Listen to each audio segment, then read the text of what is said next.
बड़े बिजनेसमैन हैं, उनके पास तो ये ऑप्शन है कि वो दीगर ममालिक चले जाएं, वहाँ पर अपनी इन्वेस्टमेंट कर सकते हैं। लेकिन एक आम आदमी जो कि 20-25 साल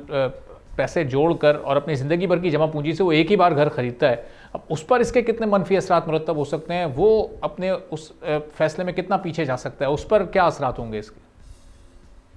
आप ये देखें कि जब आपका एक तो छोटा डेवलपर या बिल्डर जो है वो तो खत्म हो जाएगा, काम ही नहीं कर सकेगा, क्योंकि वो तो एक लिमिट होती है हर इंसान की कि कब तक वो अपनी कंपनी को सर्वाइव कर सकता है, कब तक अपने लोगों को तनख्वाहें दे सकता है, पेरोल अफोर्ड कर सकता है। एक वक्त ऐसा आएगा जब कोई काम ही नहीं होगा मार्केट में, तो उसे अपना बिजनेस बंद करना पड़ेगा, अपने लोगों को बेरोजगार करना पड़ेगा। हम जैसे जो बड़े डेवलपर हैं, हम माशाल्लाह कराची में टॉप 10 के अंदर आते हैं, हम जैसे लोग परेशान हो गए कि अगले महीने की तनख्वाहें अल्लाह करे कि रिकवरीज इतनी आए ताकि हम अपनी तनख्वाहें दे सकें। तो यहाँ पे छोटे बिल्डर या डेवलपर का तो हाल फिर क्या होगा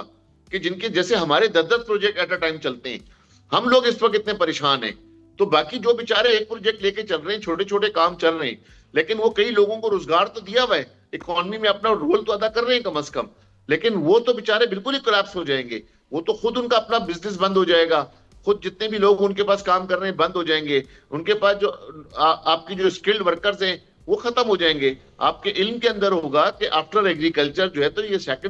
सेकंड लार्जेस्ट इंडस्ट्री है, आपकी कंस्ट्रक्शन इंडस्ट्री, जो जॉब प्रोवाइड कर दिया स्किल्ड वर्कर्स तो को। सेलर की जो तो परेशानियां मुश्किलात हैं उस पर आपने रोशनी डाली है, जो बायर की जो खरीदार है उसकी जो इससे मुश्किल बढ़ जाएगी, जरा उस पर भी कमेंट कीजिएगा कि वो कौन सी और किस तरह की, किस नौयत की मुश्किलात होंगी। देखिए, बायर के पास तो यकीनन कि अगर बायर ने कहीं से भी अपने पैसे इकट्ठे किए बड़ी मुश्किल से, और जब हम कोई नए काम नहीं करेंगे और बायर के पास अपॉर्चुनिटी ही नहीं होगी कोई बाइंग करने की, और अगर उसके पास कोई अपॉर्चुनिटी निकलती भी है तो उसके ऊपर इतनी सख्ती होगी कि आप इसकी पूरी ट्रेल बताएं आप कि ये कहां से लेकर आए आप, तो वो तो एक आम आदमी तो अपनी ट्रेल्स नहीं बता सकता सारी की सारी। तो इस वजह से मैं समझता हूं कि इस किस्म की जो प्रोग्राम में गवर्नमेंट को जाना चाहिए, और ये रिलीफ आम आदमी के लिए भी होगा और पाकिस्तान के लिए भी होगा। हम कंस्ट्रक्शन इंडस्ट्री के रिवाइवल की बात कर रहे हैं, अगर आप कंस्ट्रक्शन इंडस्ट्री को चलाएंगे तो पाकिस्तान तरक्की करेगा, वरना जिस तरीके से इस वक्त मुंजमद है पाकिस्तान, खुदा ना खास्ता मैं नहीं समझता कि कुछ अरसा मजीद इस तरीके से पाकिस्तान चल सकेगा। सब्सक्राइब करें और बेल दबाएं ताकि कोई खबर रह न जाए।